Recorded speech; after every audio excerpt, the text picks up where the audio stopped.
南投信义乡的梅啊，连这个年初时阵是梅花大开，农民想讲这声好康啊，梅啊会大丰收，想袂到伤久无落雨咯，结果是有够细粒。永年正常结果是像50块银角的大小，今年煞只有5块的银角啊大，足足来细1倍，就算采收嘛无人买，拢无够付工钱咯，只好是放弃采收。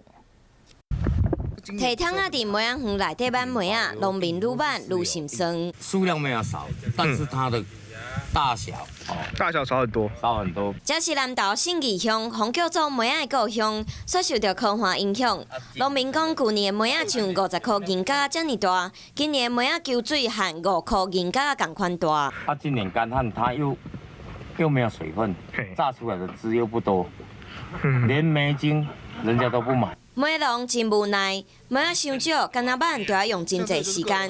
较早底满一箱只要20分钟，即摆拿挽拿紧，底满就要1点外钟，搁趁无够工钱。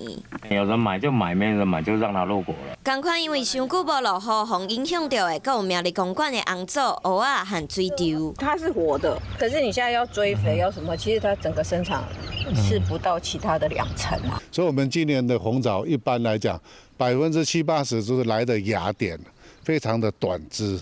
那芽点短的，换句话说，我们红枣的花跟果相对都减少。和上一个农作物的收成有关系，农民拢真紧张。公园乡长嘛，带相关人员举办祈福法会，希望天公伯啊赶紧落雨。因为苗栗的3个水库的跳水率真低，永和山水库干那5.3%，李溪潭水库5.2%，明德水库10%。